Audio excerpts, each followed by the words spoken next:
Man, I don't even know where to start. It just keeps coming out. More information from Kenosha. None of it's great. I mean, you know, this guy, Jacob Blake, more information came out about him and the incident. And this is what I read. It's my opinion, whatever. Go look it up yourself if you don't believe me. So, Blake apparently is at this woman's, I'm going to summarize the whole thing again, but now with new details. He's apparently at a woman's apartment or a place, and he doesn't belong there. The woman calls the cops, says, this guy's bothering me in some way. He's got my keys, won't give them back, won't go away.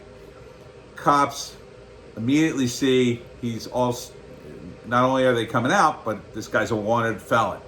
Okay, he's wanted on 3 different charges, including a sexual assault, a felony sexual assault. So it's not a small crime that he's wanted for. So the cops roll, they get there, and some kind of altercation ensues. Now, so far, we don't have the video of the very beginning of that altercation, but we have 2 videos.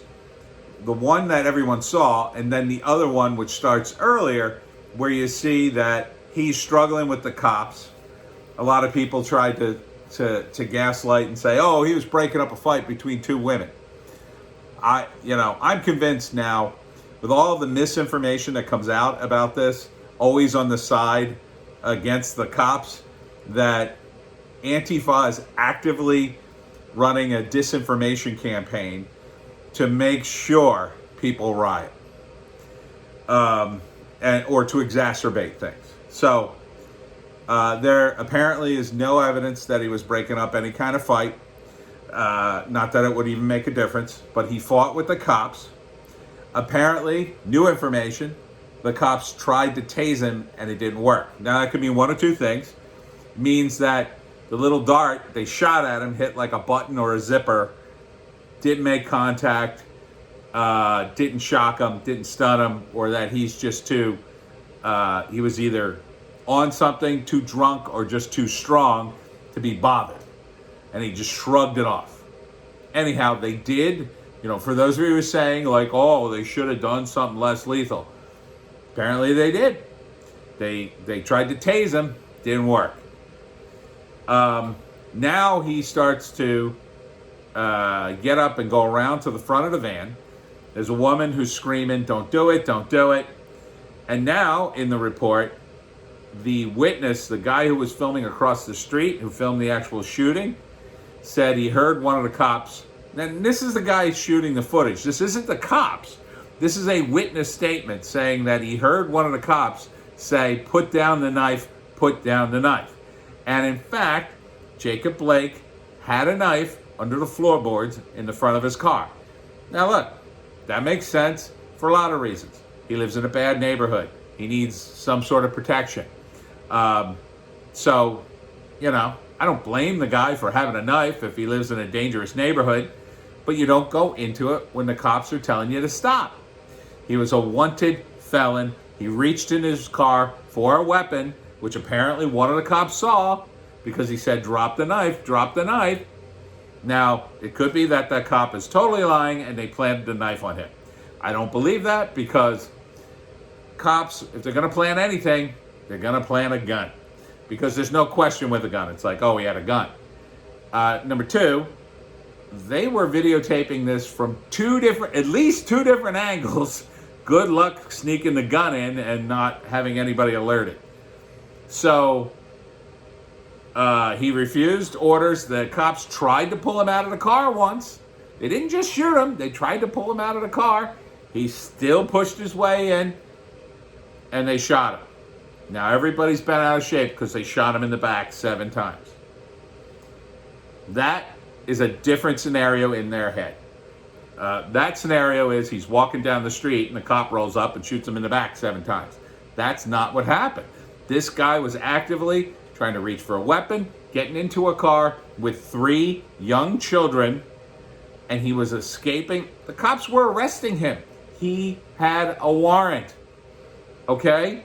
So if you want to live in a world in which cops show up and you have a warrant and you resist and they just go, oh, well, he's resisting.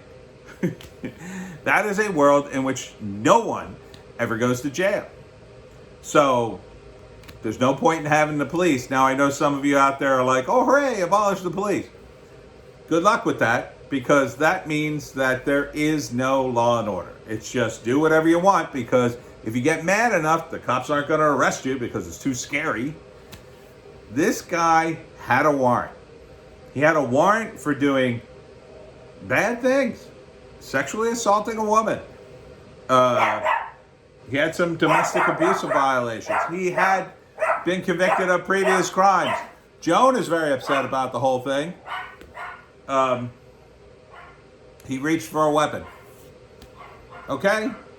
So, how is Governor Evers of Wisconsin feeling about his original statement, throwing the police under the bus like within the hour of hearing about it?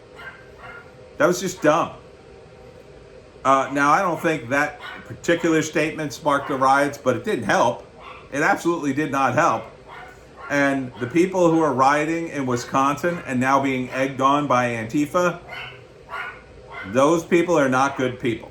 It's not a good thing to burn down your community under any circumstances. Look, let's imagine everything that these people believe is true. We're living under a fascist dictatorship where we have to resist. It's still a dumb move. That's not how the resistance in France operated. They didn't openly just burn down their cities. They went after people. They went after military targets. They went after the military, the bad guys in World War II.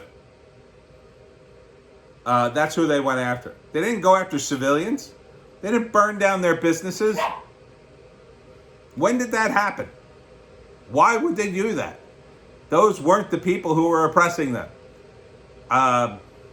So these riots are ridiculous. They're absolutely ridiculous. And I'll get into the guy who shot some people in the next video. But I wanted to talk more about these riots. There's a new riot in Minneapolis. This was sparked by a guy. He was a murder suspect. The cops were coming to get him. Hadn't gotten there yet, but he saw the cops coming, and he's just standing on the street with some people in front of like a store or a doorway, and he killed himself. Now, I watched the video, and I don't like watching those videos, as some of you know. And I was like, oh, I really wish I hadn't watched that. Thanks a lot for the warning, Twitter. Thanks a lot. Twitter, they're banning everything left and right, but they can't put a warning on a suicide video that shows up in my feed. Thanks. Thanks for that. And thanks for the person who posted it. I really don't like to see that kind of thing. It's very disturbing. But the video clearly shows that this guy killed himself, and then the cops show up about 30 seconds later. They run into the shot like, oh my God. They rioted in Minneapolis over that. He was a murder suspect who killed himself. The cops didn't touch him. Now, they were coming to arrest him, but they didn't hurt him. He killed himself. And because of that, more riots in Minneapolis. A bunch of rioters went into a Target, just started taking stuff. You know what you're going to get? No Target in Minneapolis. Good luck getting on a bus and traveling an hour outside the city to a suburb where they actually have law and order and buying your stuff from Target there. Because there aren't going to be any stores in your area. There'll be tiny little bodegas. There'll be the liquor store, right? The pawn shop. And all those places will be locked up like prison dispensaries.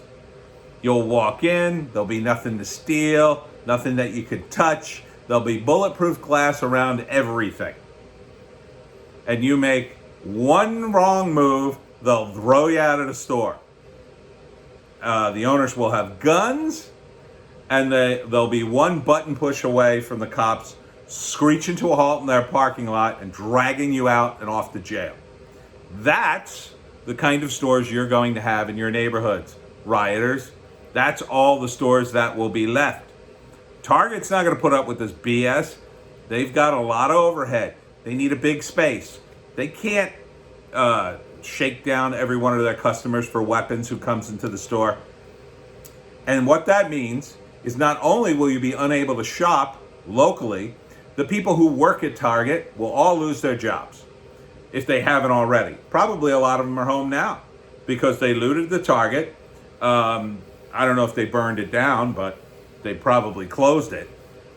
They busted into a, what was it? Fifth and Saks? Fifth and Saks? Is that what it's called? Something like that. Fancy store. That one was already boarded up, and they ripped down the boards and busted in. Explain to me what that has to do with Black lives, ending police brutality, changing things. LeBron James is very angry. You better answer to him. It is a nightmare. And now, fortunately, Trump has set in the federales at the request of the governor who finally accepted in Wisconsin the National Guard.